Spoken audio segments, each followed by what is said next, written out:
Good afternoon, all. Welcome. You're watching the Sal Greco Show. Thanks for tuning in. If you are watching us on YouTube, please hit the like, share, subscribe button. Hit the notification button as well. If you're watching us on X, please hit the repost button. Share this out to all your friends. But welcome, everybody. Thank you for being here. With that being said, before anything else, I'd like to state that I want to give a big kudos and a shout out to not only the Executive Perspective, which was on yesterday, but John McCarr and Eric Dim yesterday morning on the Finest Unfiltered.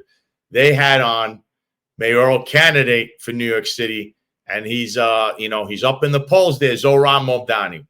People say he's a socialist, whatever the case may be.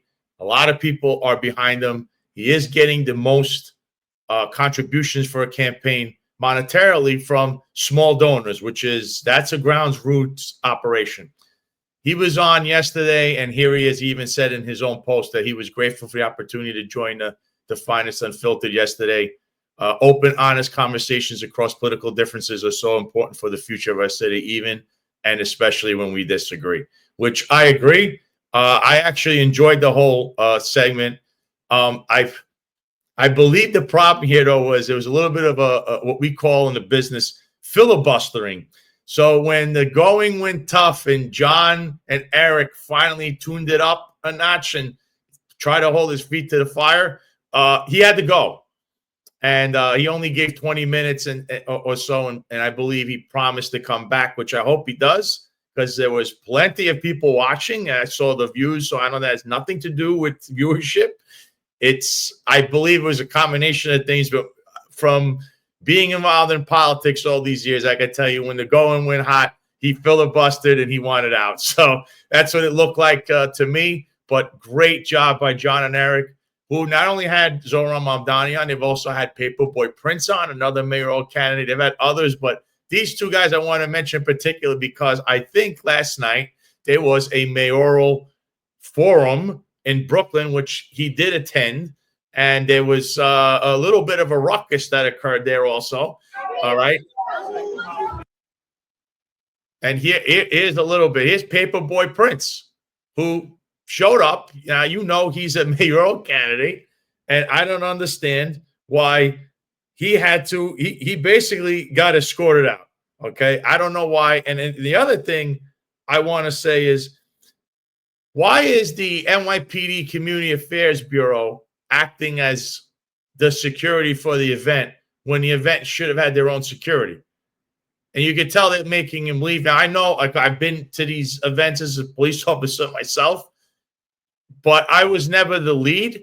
It's always a security officer, someone that works for the event, that points this out and escorts you and then tells the police that, look, the police just rushed the stage for stuff. And here's more protesters that were there to accost Andrew Cuomo, who said Andrew Cuomo lied and people died, which I believe to be a true statement in regards to how we handled the entire pandemic 5 years ago, which, I think would be a damaging issue for him running his campaign. But we'll get to that later on. But as you could tell, that forum looked to be chaotic.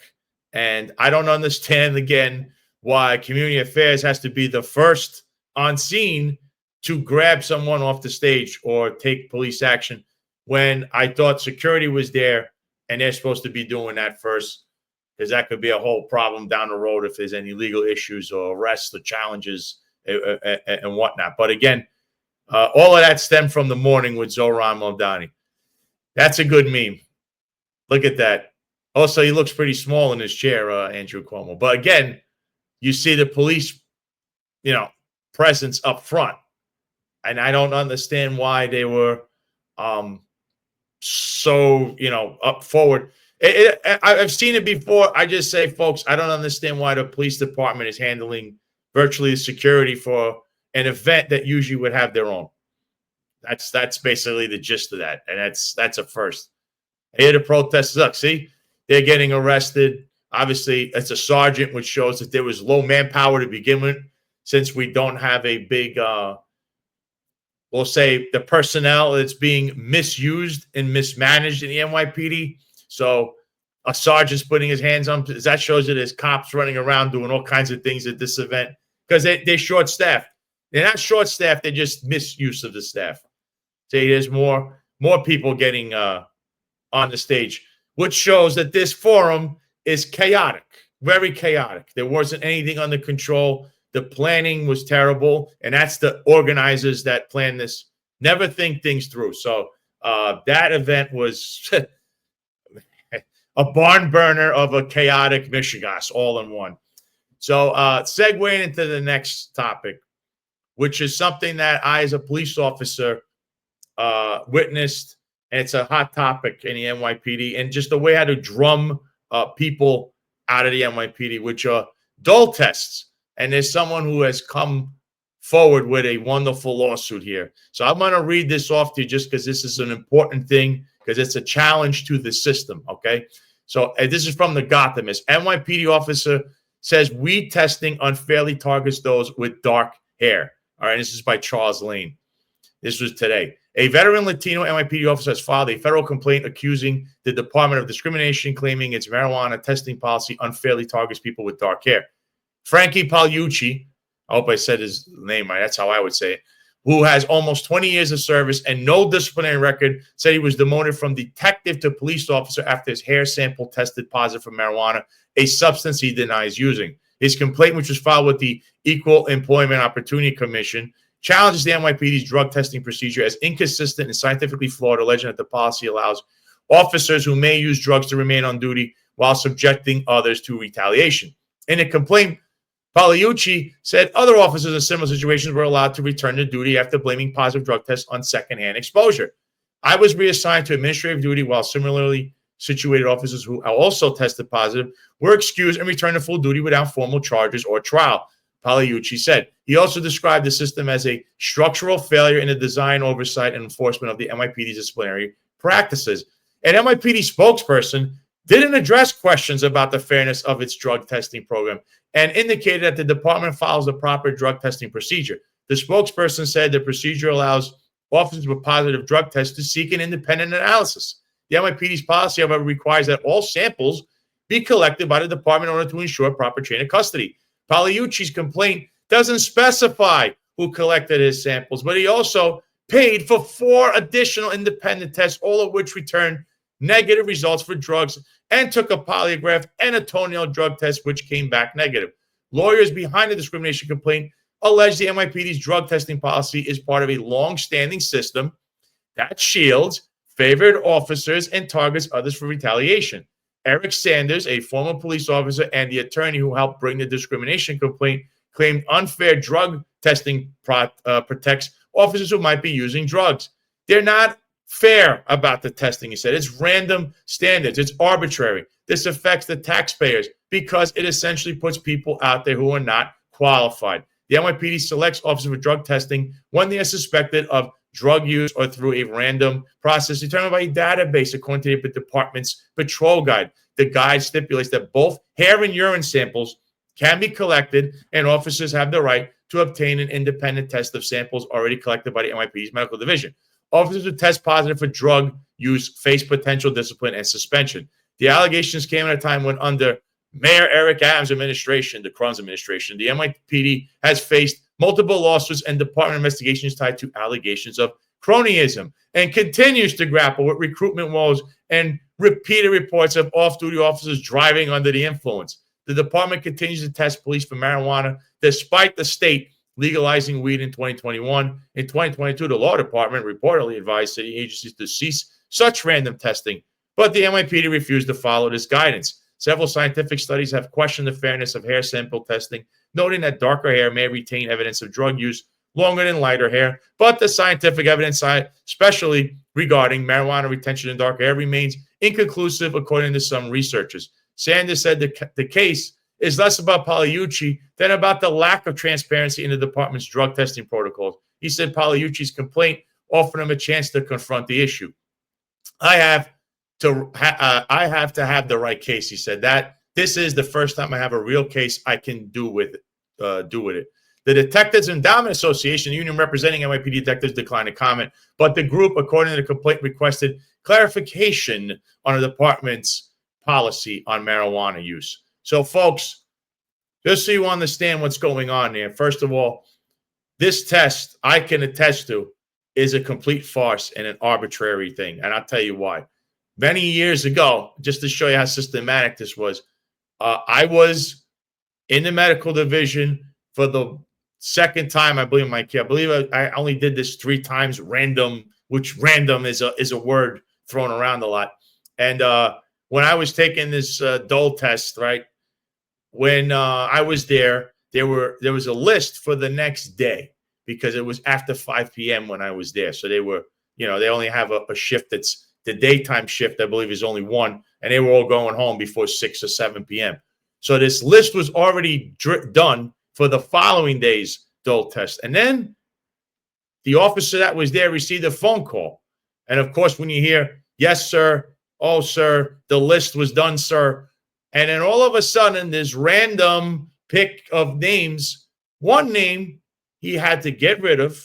He was in the system in a computer running a tax number, which is tax identification number of another officer, which is how all the officers are known, is by the tax number.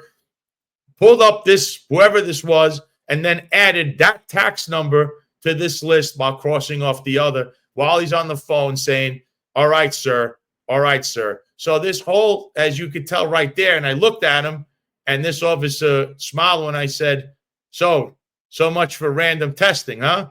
And he laughed, or he smiled. So he knew that I knew that this whole thing was a farce. But this test, it's not scientific, okay? What is the purpose of the whole test? Because the government employees, they don't have to do this. Why? Because this has holes. All right, it's invalid. It doesn't cast any validity to it. Okay, this whole test. And again, the government doesn't use it for a reason, because it could be contaminated. Many years ago, there was a female, they said, that tested positive because of her hair, yet we came to find out it was a weave. It wasn't even her hair. So I'm all for this. This is a direct challenge to something that should have been challenged decades ago. It's the test is basically a way to drum out who someone doesn't like. Any rank from sergeant up can call up and say, I believe officer so-and-so or whoever is taking steroids. And now all of a sudden it's a witch hunt. And some people that I know on this, that were on a job, had done numerous tests. So they were targeted. That is arbitrary. You don't target people. I mean, what is this? I don't like this guy and I come after him. Much so like my own case and many other cases that are ongoing. This is arbitrary, and this is the best way moving forward to challenge the system. So kudos to Mr. Pagliucci, and also, once again, to Eric Sanders for bringing this case forward. And I hope to see a resolution that shows how biased this whole thing really was, because you can't even guarantee the validity of the test, which is why the government does not use it for their own employees when they are accused of taking drugs, whatever that means. Okay. Well, that's the segue now into who I have on today. She's a show favorite. The crowd loves her. I respect the hell out of her work. As you know, she's an attorney, but what was she? She was a former Brooklyn prosecutor and also the former corrections commissioner at the same time, who would have handled the internal disciplinary cases at Rikers, especially for, I don't know, if you were alleged to have helped the federal government in identifying illegal immigrants there. You can't do that. That's a city law against that. And, Sarena has had this. So welcome, Sarena Townsend, back to the Sal Greco Show. Serena. What an intro. And just to clarify, am I right that you had to have cases of Rikers of corrections officers that tried to cooperate with the feds on an illegal immigrant or ICE detainer warrant, but that's against the rules. Am I correct? That is correct. And we had to discipline people who turned people over to ICE. That is right. And that is the gist of what I've said, because as I said, when initially, and we'll get to that with the Eric Adams case, when it said that he was going to cooperate with ICE and you saw this executive order, I had said, it would be challenged and overturned because the executive order cannot supersede the law that's there. This has been going on for a long time. If you want to change, you need to vote all the legislators out, all the city council, and turn the law over. I don't see any way forward with it. I think they're having another hearing on Friday about the case, but I don't know. I guess both of us seem to always be right, and the media seems to be behind. Isn't that amazing? It is. It is. Now, you seem to be the foregoing expert on this whole subject matter I'm going to bring up, which is the Luigi Mangione case. Now, yes. Full disclosure, me and Sarena are actually on the same page on this, okay? And the reason being is, now I understand that he might have committed this murder. We don't know yet, okay? Or, you see videos and signs of this, but the way his case has been handled from the moment it was known or put out that they suspected him, which they found out later on, he was hiding out in Pennsylvania, that they believe Luigi is the main suspect in this case, has been appalling. And it's a throwback to how, if people can remember, the O.J. Simpson case, okay? Yep. And there it is that he was indicted by the feds now, okay, in this case, because Pam Bondi, who's the attorney general for the United States and the DOJ, she's seeking the death penalty. As you can see right on the bottom, it says, U.S. Attorney General Pam Bondi directed prosecutors to seek the death penalty. Now, I don't know, Sarena. It sounds, they're like targeting this guy all over the place. Yeah. And again, you've been on the forefront of all of this, and I'm right with you because I believe this case is absolutely tainted from the beginning to the end, the way they've handled it. So why don't you give us your entire take on this, especially now that there's an indictment from the feds, which I don't know why they did this so soon, but they're still pending all these other things they did with the NYPD. So give us your take on this. Sure. Yeah. So first off, he had already been indicted by the state, right? As you know, New York State prosecutors, the DA's office in Manhattan, already indicted him a while ago on a case that I think you would agree is overcharged, right? I mean, any case where you commit murder intentionally and with pre-planning is typically charged as a murder in the second degree on the state level. In Manhattan, they indicted him not only on murder too, but also the bump up charge of murder in the first degree, which is usually reserved for, Sal, as you know, killing a cop, killing a judge, killing a witness informant, right? So they overcharge him in New York State, claiming that he did so with like terroristic intent. Amazing, right? We don't indict school shootings like that, but we'll indict this one, accused murderer of that. So there's that. That case is chugging along. That case, importantly, is easily prosecuted and handled by the state. And that's typically how it's done.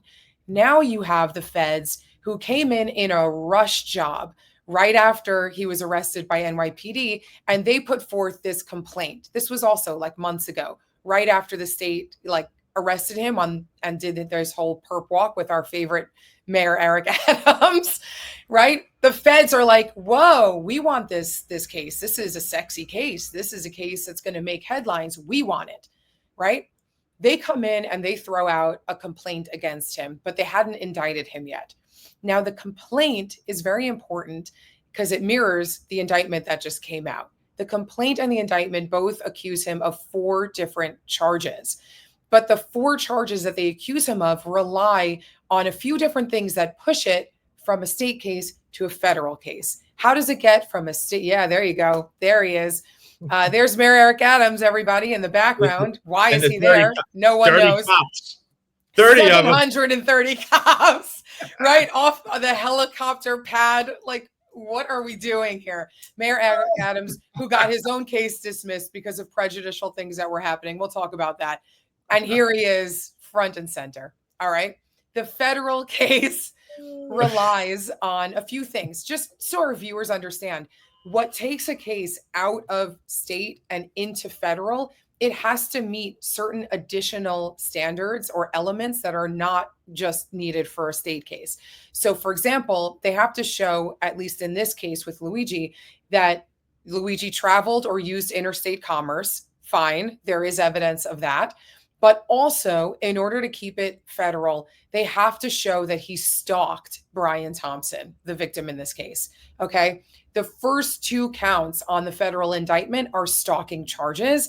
And the second two counts, the murder and the firearms possession, rely on the fact that he, or the allegation that he murdered Thompson and did so with a firearm while stalking him. So every single one of those four charges rely on stalking. And how is the stalking delineated in the indictment is that he placed Brian Thompson in reasonable fear of death or imminent grave physical injury. So Brian Thompson had to know that he was being stalked in order for that stalking charge, and then therefore the murder and the firearm charges to stick. So that's what's been going on, Sal. Even the charges in itself, and again, I believe what you're saying, they're being rushed because he was already facing the state charges, which, again, you just saw this perp walk, right? There's 30 cops there. It took two guys could have done this, right, to just transport him. And the mayor's on this perp walk with him.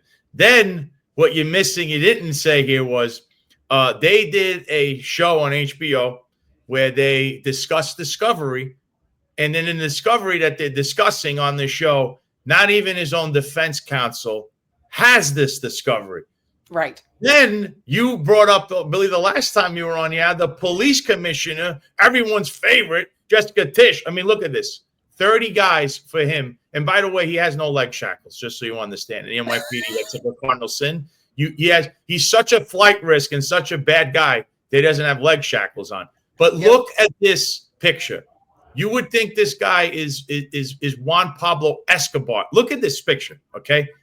FBI, JTTF. By the way, it was somebody in Pennsylvania that had called in to say, oh, this gentleman is sitting here in a McDonald's. But yet 30 guys show up for this. This is all Eric Adams, by the way, who is on his first career perp walk, may I add. I don't believe Eric Adams ever arrested anyone. I think he had like 10 arrests his whole career. And it's laughable. And here, McDonald's employee who called in Luigi Mangione tip only get $50K, right? And that $50K, I don't know if he ever got it. And it's only if he's a conviction. So he may not even get convicted because the whole thing is tainted. But you have that on also with, you mentioned something else, that the police commissioner, Jessica Tish, everyone's darling. She has 50,000 puff pieces, yet corruption's flourishing underneath her, including allegations of her own corruption. But now she goes out there and she says something that'll taint the whole investigation. So those are two things if you could bring up, because I think it's going to cost the whole case. Yeah, there's so much to say about this case. So Jessica Tish apparently is profiled in, I think, New York Magazine. And for whatever reason, she and people who work with her give a ton of information about the steps that were taken during the investigation and the attempt to capture Luigi, which is so strange to me, right? Like, why are they, right? Like, the case is pending and they're giving all of this information to New York Magazine about how the investigation was proceeding. And by the way, it's not a puff piece in the end. It actually makes Jessica Tish look terrible because it has Jessica Tish in the paper questioning whether they even got the right guy. She's talking about, and it's embarrassing the way she says it, right? She's like, he's not, I don't know. Look at this surveillance video. Look at that surveillance video. I don't know if that's him.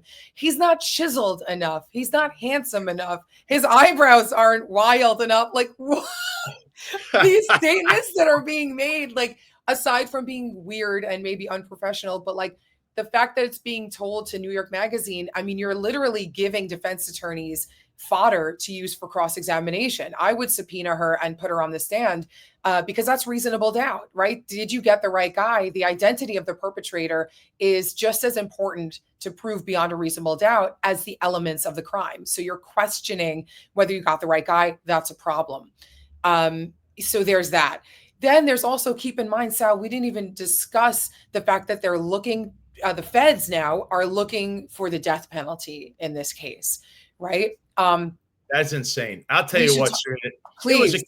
I'm just going to mention back in the comments here, somebody actually mentioned this case. I think here, Chronicles of the Collapse said, crazy that the migrant who torched the poor woman on the subway is looking at less punishment. Okay, Oh just my so God. for the record, people know, if you remember that, this poor woman that was torched to death by an illegal immigrant, okay, you don't see no death penalty there.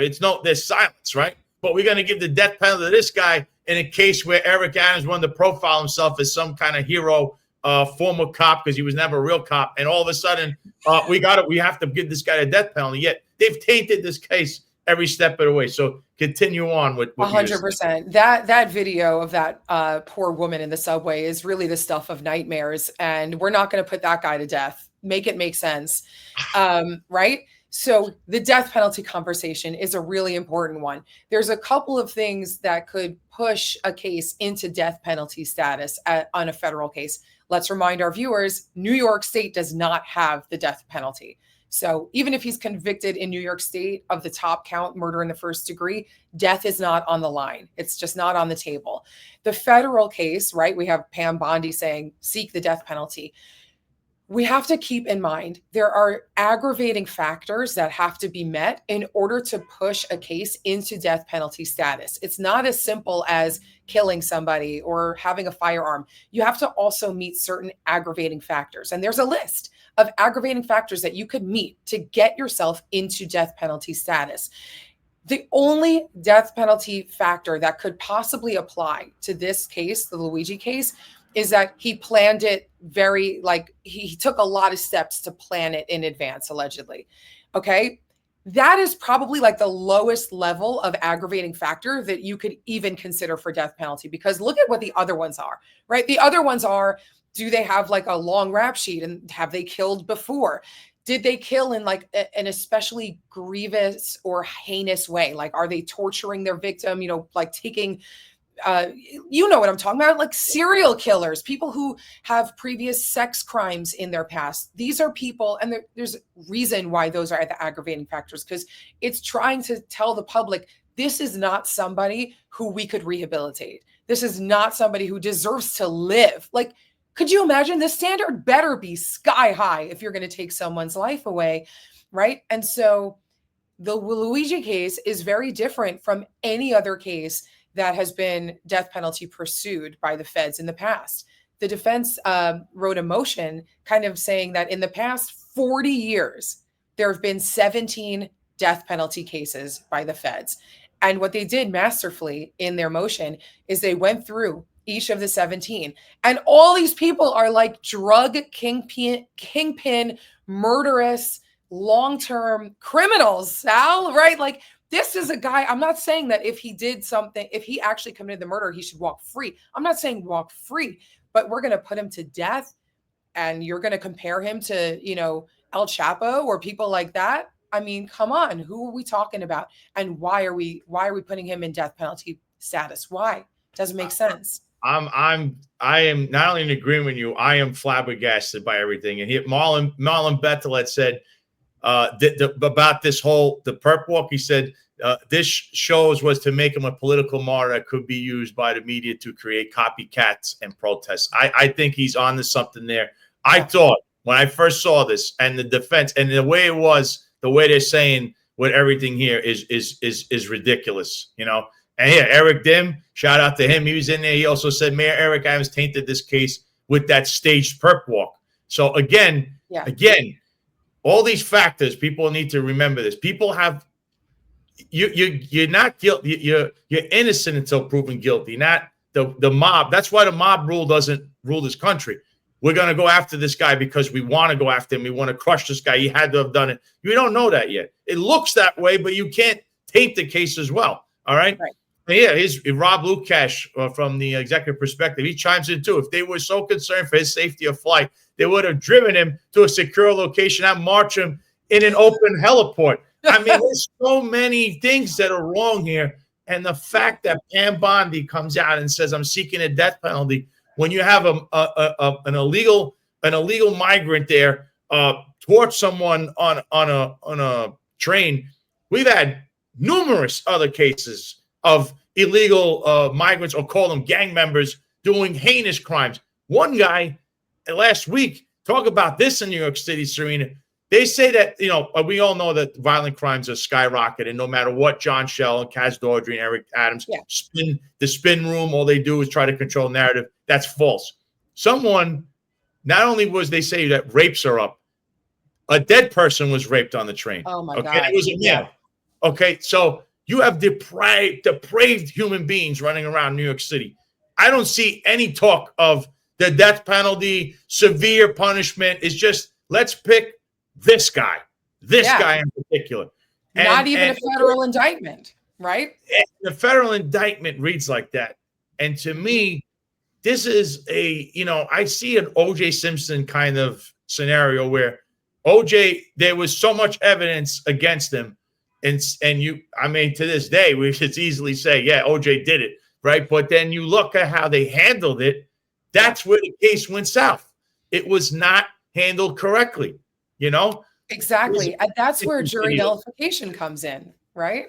Yeah. I mean, really what the O.J. Simpson case is about is jury nullification. It's a bunch of, it's a whole sect of jurors who looked and watched not only at the case itself, but they took into consideration the culture of the police that handled that case, the culture of the environment that they were in. They took into consideration everything. And Sal, as you and I both know, when a judge instructs a jury, yes, they say you can't consider things that are not in evidence. You can't, read things in the media. You can't do that. You have to only judge things based on the evidence in the case. But a judge also tells a jury, you can't leave your common sense at the door.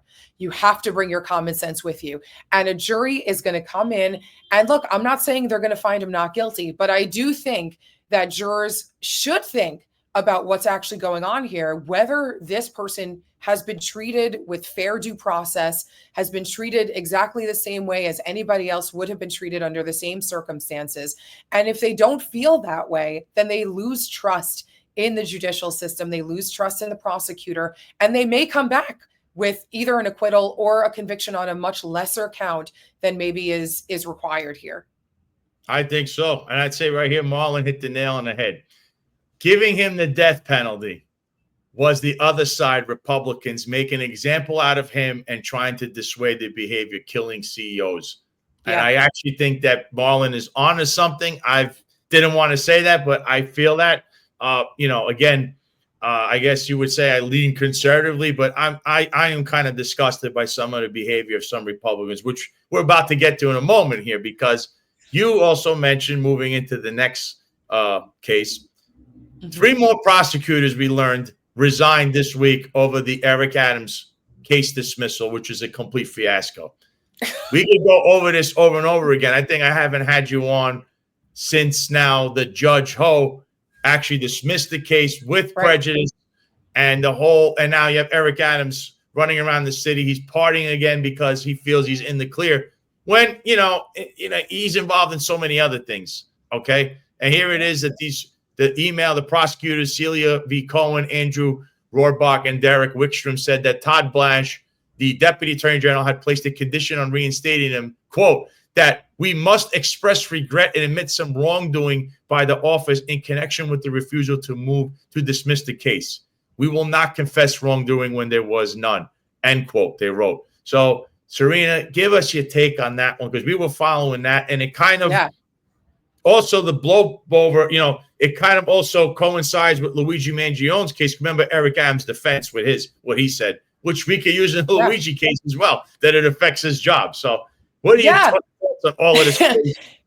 The hypocrisy is insane. Eric Adams loves to be a hypocrite. He just does not care. He will say anything. And half the time, somehow it just works for him. It's crazy.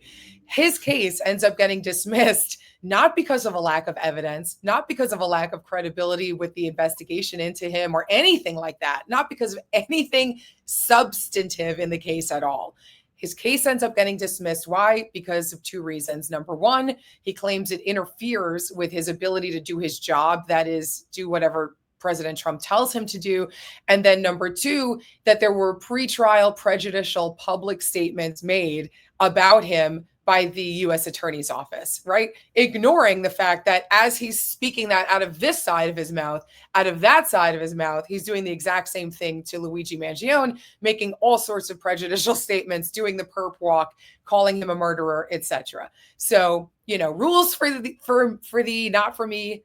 That's the way it goes. And so, yes, the judge in Eric Adams's case, he only had a couple of options. He didn't necessarily have a total ability to just tell the prosecutors like, hey, I'm not dismissing this case. He had an outside counsel come in to try to figure it out objectively, to give him his legal options. And ultimately that person told him not only that he kind of had to dismiss the case, but to reject dismissing the case without prejudice, because in that way you could kind of have a quid pro quo continuing, but advise the judge, right, to dismiss the case with prejudice, just kill it in its tracks, just dismiss it, get it done. Because at the very least, even though the dismissal was a terrible decision, at least you couldn't resurrect it later by holding that, carrot and asking Adams to do all sorts of different things, right?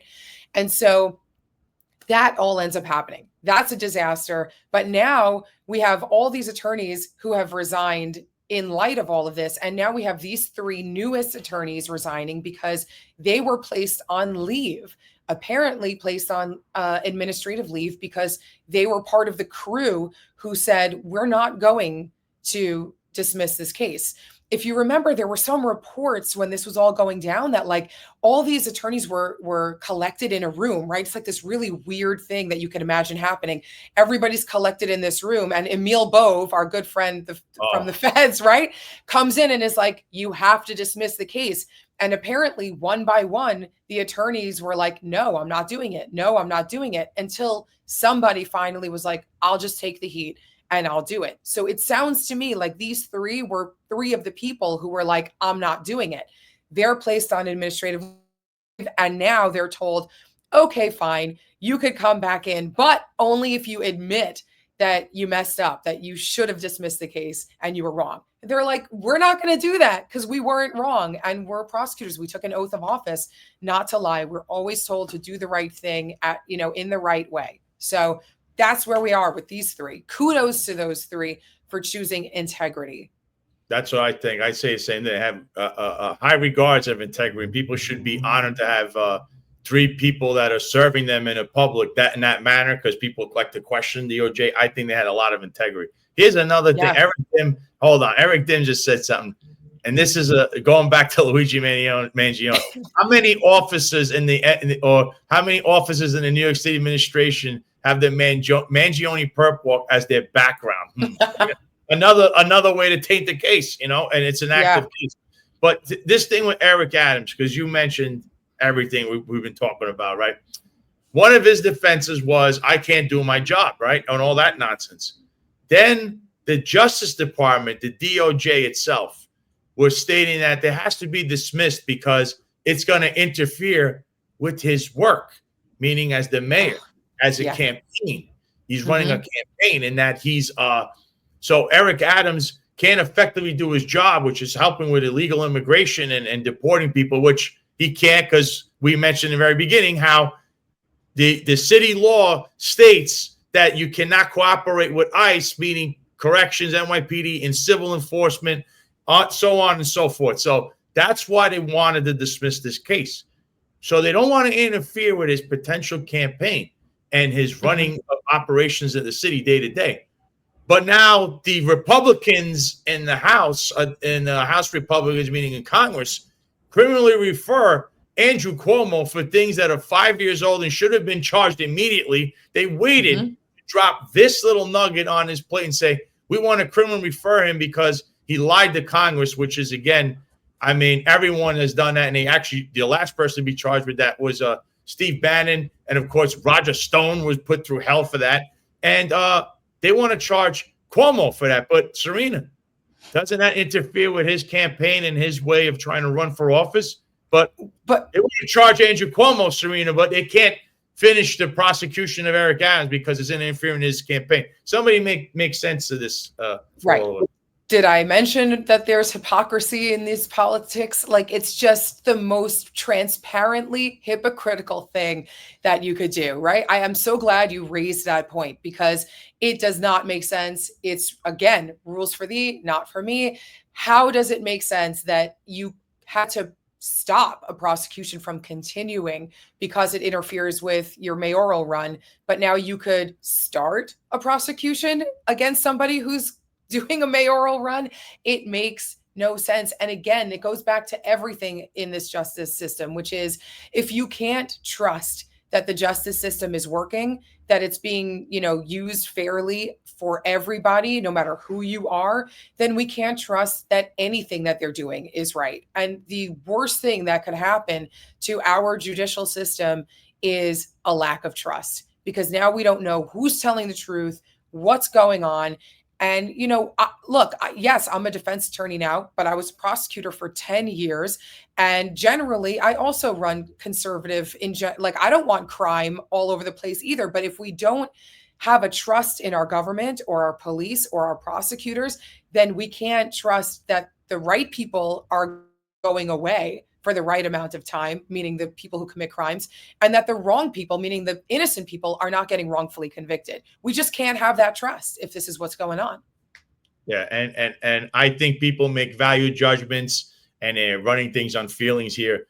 I personally, would I vote for Andrew Cuomo? No, but I'm not going to let that get in the way with saying, hey, you're trying to charge him for something from 5 years ago using your own logic. Yeah. You must wait till November because you're going to interfere with his run for office, because that's what you said about a man who's not only guilty of what he's done, which is Eric Adams. Sarena, how many people pled guilty and were in this grand jury with this whole Turkish bribe thing, which is the start of something much bigger, by the way. There's a lot more after this and around this, but the government essentially said, we can't do this because it interferes in your work and your campaign, but we're going to go interfere in Cuomo's campaign. And I'm saying this, no matter how irrespective of how you feel about individuals, justice is supposed to be unbiased and even, seeking justice and prosecuting people. And here we are now, because it looks like Republicans have a little bit more say. We're going to go after political enemies and,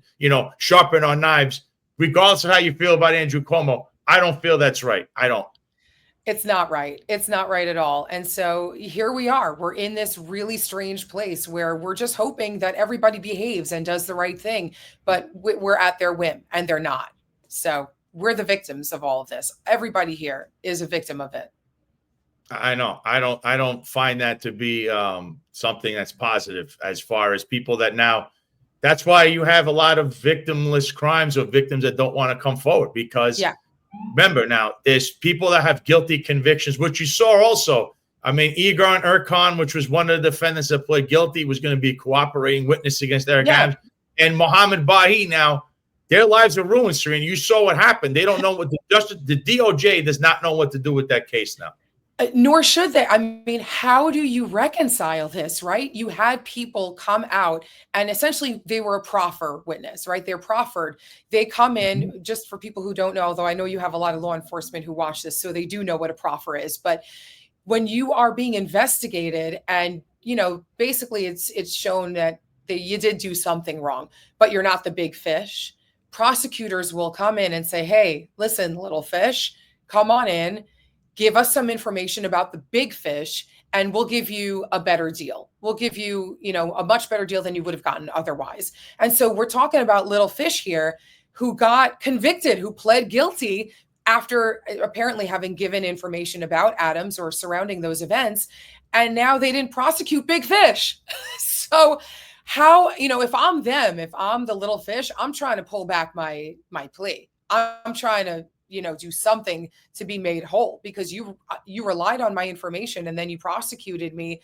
There's something wrong about that. There's something wrong about it. Now they're stuck with a criminal record and Eric Adams gets to keep visiting his shorty. Like, how does that make sense? And and again, I don't know what birdie's in his ear, and President Trump or DOJ, whether it's Boris Epstein or Emil Bove or Todd Blanche. This was a black eye for not only the administration. It could be used politically down the road for midterms, but it's terrible. And here's a question here from Eric Dim. Sarena, how does a prosecutor protect themselves going forward as Adams has shown his public service as priority over justice? Yeah. You know what I say to that? Because I was not protected when I tried to do the right thing under this administration. I got fired. You're asking the wrong person. But no, actually, I learned a lot in the last 3 years. And the truth of the matter is what you need to do is keep your head down until he's out. It doesn't seem, I don't want to speak too soon, but hopefully he's out soon enough. Hopefully the next person comes in is less corrupt than he. The problem only happens if you as a prosecutor or some officer of the court somehow end up getting a case or getting involved in something where you are asked to do something unethical. In that situation, there's really nothing you can do. You have to do the right thing as an officer of the court. And unfortunately, you might be retaliated against if that happens. Obviously, if that does happen, you have to decide whether you want to pursue a lawsuit. That's one way to handle it.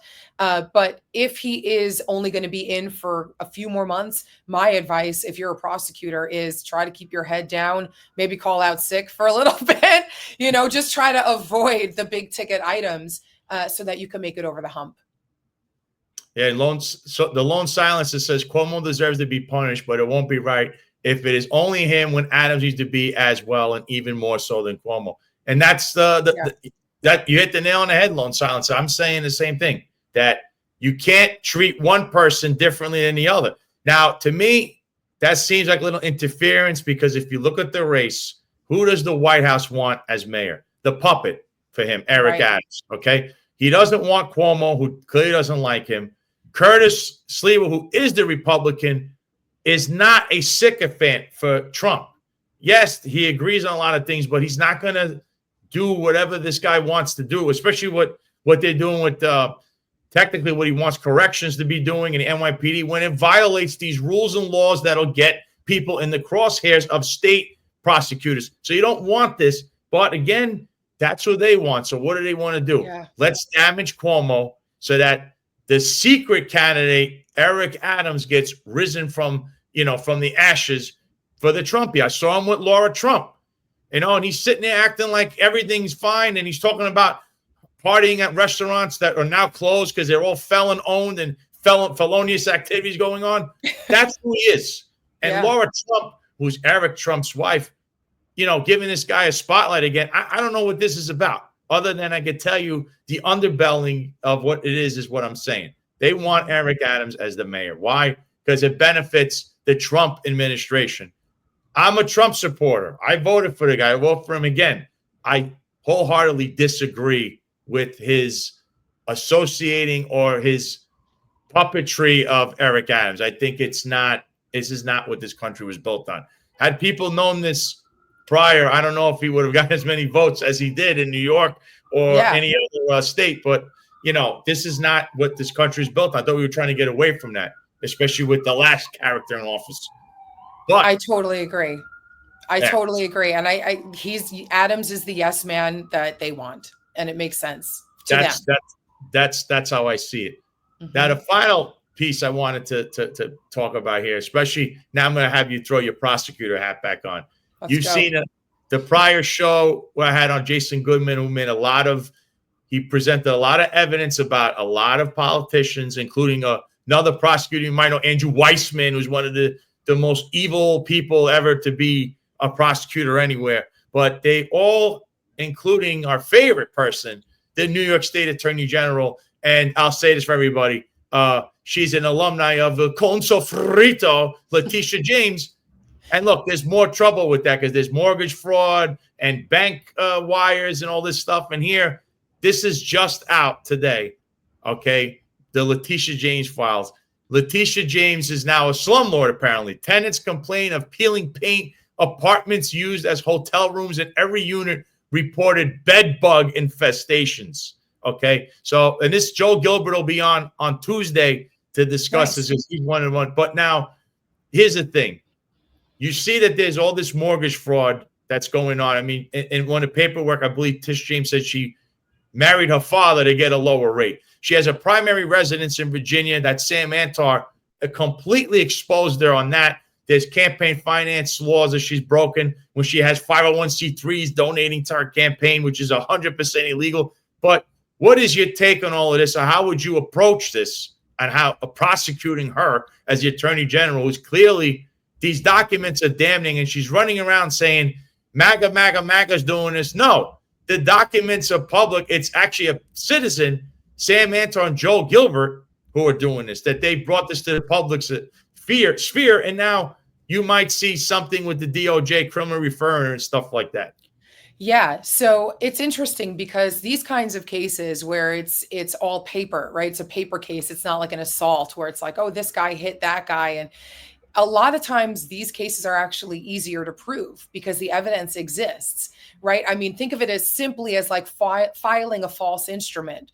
We have cases like that. You've probably had cases like that when you were a police officer, but then expand that to a larger degree, more things that were filed than just one piece of paper. So if you're a prosecutor, you're going to hunt down all of those leads. You're going to want emails, you're going to want text messages, all of that data, and you're going to want filings, court filings. Then when you get all of that information from the paper, you're going to see names of people, right, in those papers, people who either participated in or knew about what was going on, and you have to follow the lead down that trail. You have to interview those people. You have to maybe treat them as little fish, right? Proffer them and say, look, you were a co-conspirator here. Maybe if you kind of tell us what happened here, did you feel pressure from her? Did you not really know what was going on? Tell us what happened and why you did what you did. And it might help strengthen a case against Tish James. I do think that there is something for her to worry about because, as you and I both know, and we've been talking about this throughout this whole episode, even, a lot of times people do things that are wrong. And sometimes they're not caught, or sometimes they are caught, like Eric Adams, and not prosecuted. But we all know that when there's an appetite for it, that's when you have to be worried. So Letitia James, she may have been doing all of these things, but like no one really cared, or maybe people didn't know about it as much as they do now, or they didn't have an appetite for it because maybe politically they needed to align with her. Whatever it is, the stars have now aligned. The stars have aligned in such a way where there's apparently some sort of evidence that exists against her, and there's an appetite to go after her. So with all of that together, I do think she needs to worry about what's going on here. Yeah, I think she's in deep trouble here. And like Eric Dim just said, Serena's spot on. Sam Antar showed the evidence that was overwhelming, not circumstantial. And I agree. And there's even more because you hear about the slumlord thing. Now you also have the mortgage fraud, right? Which now apparently Adam Schiff, Jamie Raskin, both were in Congress. Now one's in the Senate. They did this. We also have Andrew Weissman. He apparently did this. And it's right in your face. And it seems to be all attorneys as well that are doing it, which means they represent themselves. They don't need another attorney in their ear going, you can't do that. You know, it's illegal. And they get away with it. I think Jason Goodman said it great. He said this best on the last show. He's doing a great job unveiling this stuff, uncovering all this. And Sam Antar and Joel Gilbert and even Roger Stone have completely obliterated Tish James' evidence of what she's done. And I guess the grand finale with her is that, again, I'm going to bring this up again. She was hanging out at that seedy, shady place in the Bronx where human trafficking was reported to the NYPD. They file a report, and then that goes nowhere, and the party goes on, and she is the most prominent face that's going there every night with all this stuff going on, and there's fundraisers that were not produced, the campaign finance reports for people, and she's there. And we also have to remember there's Act Blue, so there's money that she's not accounting for correctly. There is the self-admitted criminal mob associate, Jimmy Rodriguez, who was the manager, owner, whatever you want to call this place. Very chummy with her. Someone that any lawyer, even someone like yourself, Sarena, could be disbarred or sanctioned for hanging out with, because clearly you have the power as a prosecutor to make somebody a convicted criminal, but you're hanging around one who clearly is and has so much criminality around their place that it really pulls a question, who's really pulling the strings? And that one is still in your face, waiting in the open, and no one's even touched that one yet about that human trafficking. Yeah, it sounds like there's things unraveling and developing, right? You know better than anyone. You start pulling that thread and all of a sudden the whole sweater unravels at your feet, right? So I think again, because the fact that there's this attention now, there's going to be digging and who knows what's going to come of it. And it's, people are saying she brought this energy on herself. Like, maybe she did. Maybe she did, because you have to understand that when you have lawfare, or when you do things because it's politically motivated, or not do things because it's politically motivated, you're going to start pissing off enough people that they're going to start looking into what you've done. And then she's going to have to deal with those consequences. Again, these are all allegations. We don't know, but it is something that she's probably speaking to a lawyer about, I would hope. Yeah, I think she should speak to a lawyer. Maybe she should be speaking to you, Sarena. But then you won't be able to have me on the show anymore for this. That's for this true. topic. You don't want that, because you are a crowd favorite. So, Sarena, thanks for coming on again. I know you're pressed on time. Sal. So, where can people find you? Where can people follow you? And where can people, try to call you in case they need some help legally? Thank you, Sal. Yeah. So my law firm is Townsend Law. You can find that on the internet, townsendlawnyc.com. I'm also on X, Townsend _ Sarena. I'm on TikTok as Sarena Townsend, and I'm on Instagram as Sarena T, SarenaTee. So I'm everywhere. You could Google me. You'll find all sorts of things out about me if you Google me. So you could find me anywhere. Thank you so much, Sal. It's so much fun come on anytime you ask. Oh, thanks for coming on, Sarena. And we'll definitely have you back on in the future. I'm sure there'll be further developments, not only in the Luigi Mangione case, Letitia James. There'll be plenty of things coming forward. So thank you. As I said, I truly respect your legal opinion and your legal analysis on things, because you've always been spot on, and nobody knows the Crumbs administration better than you, that unfortunately fell under the thumb of one Tim Pearson and company. So thank you, Sarena, and I hope you have a good rest of your day, and continue the mountain of acquittals you've had lately. Thank you so much, Sal. Talk to you soon. Thank you, Sarena. Well, there you have it, folks. Sarena is usually spot on with all her stuff, and even Hunter in here said, Hunter in the comments, Letitia's having a fundraiser to pay her legal battles. Let me tell you something. She should stay far away from fundraisers. That's another thing that was being alleged coming out of that seedy place up there in the Bronx that's no longer in operation. She's going to have a lot to answer for, meaning Letitia James. And so will Adam Schiff. So will Jamie Raskin, because there's a lot of questions. There's a lot of evidence being presented, and eventually someone's going to take it up. That's how I see it, because it's too good not to. And again, it's not even political. These are financial crimes. Of course, I still believe that human trafficking report is still the biggest crime out there that no one seems to want to touch, because maybe there's other people that are involved that are even higher or worse than Letitia James. But clearly, she has plenty to answer for. So stay tuned for that one, because Tuesday we'll be having Joel Gilbert on as a guest, who will be discussing this. He was on a flight to New York City, I believe, today. So that's why he wasn't on today, but he'll be on Tuesday. But I'm grateful for Sarena, who I did want to discuss all these pressing matters, as she is not only a former prosecutor, but she's a great criminal defense attorney right now. So now I'm going to segue into the good part of the show, right? So we're going to bring up something that I discussed on the last one, which is always highlight, right? highlightworld.com/battle court. Tuesday, the Chargers played. I told you it was win and they're in, tie if they win, and what do? The Highlight Lifestyle Miami Chargers put in probably the most putrid effort I have seen. They got demolished. We are not probably going to make the playoffs, because Friday, I believe, we have the Cyclones playing the Devils, who are now, I believe, in second place. So, and they're the standings. So the Renegades are in, the Cyclones are in, the Devils are in. The Warriors, who are the fifth place team, will be playing the Devils on Monday. If they tie or win, they will be in the playoffs. And what's sad is that the Chargers, the reigning champions, have had the worst season ever for a reigning champion, where they just either win or lose, and when they lose, it's spectacularly really bad. If you watch Tuesday game, it was gut-wrenching for me personally. And I honestly, even if the Warriors don't win and somehow the Chargers make the playoffs, in my opinion, they don't belong there. They're not on the same level as the other teams. Their play shows it. I mean, they won 4 out of the first 5 games and have blown it ever since. So that's just my take on it. But Friday night, at 7:30 p.m., Magic City Fronton, the Cyclones play the Devils. Devils already in the playoffs.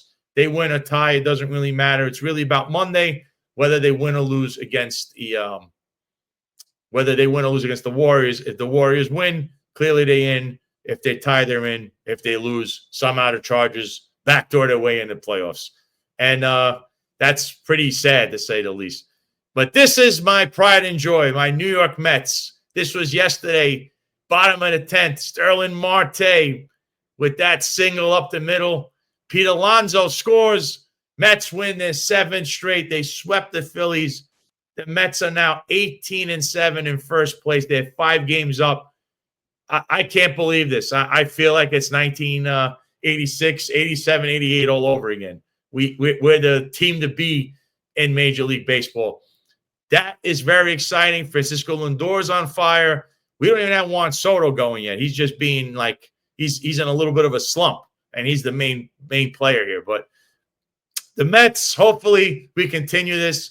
We're in first place. Really good. Great baseball the last week or so with 7 wins in a row. The Mets are a contender. They're for real.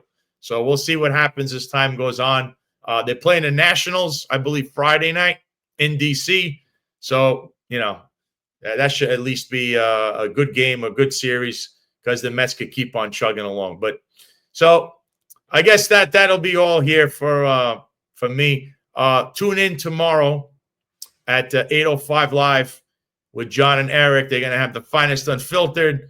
It should be the round table. Listen, they've been churning out some great stuff. Obviously, I had Paperboy Prince on late last week. This week they had Zohran Mamdani on. They've also had Tramel Thompson on last Friday, explaining the whole MTA, NYPD fiasco with now. Guess the police department can't go in the transit break rooms because, Tramel had this thing out showing pictures from 5 years ago. And the department, of course, with the knee-jerk reaction, John Schell, that's a knee-jerk reaction. So now the police officers, unfortunately, in transit, there's nowhere for them to take a break or even sit down because there's nowhere to go. They have to go all the way to the precinct. I mean, this is crazy stuff. But they'll be on Friday morning. Also, on Wednesdays, again, the executive perspective on 1705. Every Wednesday, 5:05 live. Their episode yesterday. If you didn't watch it, tune in yet again. You can watch it on replays and check that out. They always give good analysis or perspectives on things, of course, from the executive perspective. And again, Monday, Wednesday, Fridays, 8:05 live, finest unfiltered. And I think they're also adding some Thursday shows coming up because there's so many people to interview that there's not enough time in the day and there's not enough shows to do. So check that one out. That'll be soon. Tuesday, I'll have Joe Gilbert on, like I said. And Joe Gilbert is the one that broke the news about the mortgage, the alleged mortgage fraud of Letitia James, even though the document showed it. She said she married her father to get a better mortgage rate. But in any event, Joe Gilbert will be on to discuss that and more. Obviously, there's another article I showed today in regards to her being a slumlord. So check that one out. That'll be Tuesday at 1:05 Eastern or 13:05 Eastern, live here on X and on YouTube. Guys, if you can, if you're still tuning in, you're still watching us, hit that like, share, the subscribe button on YouTube. Hit that notification button, and also repost this, share it out on X if you can. And if you do have the time, I have my own YouTube channel, the Sal Greco Show segments. Go on there. You can check out some segments and some old shows there if you can. Like, share, and subscribe also, and hit the notification button on there if you can as well. Folks, that does it. I hope everyone has a good weekend. Enjoy it all. Check out the Mets. Don't forget about Highlight on Friday. And if you're in New York City, please look out, because crime is definitely not down. So just be on your toes when you're walking around New York City. And with that being said, I'm signing off from South Florida, which is a sunny place for shady people. So this is a biblical moment. You know, when Jesus was on the cross, he said, God, forgive them, for they know not what they do. All these Negroes who are asking me to step down, God, forgive them.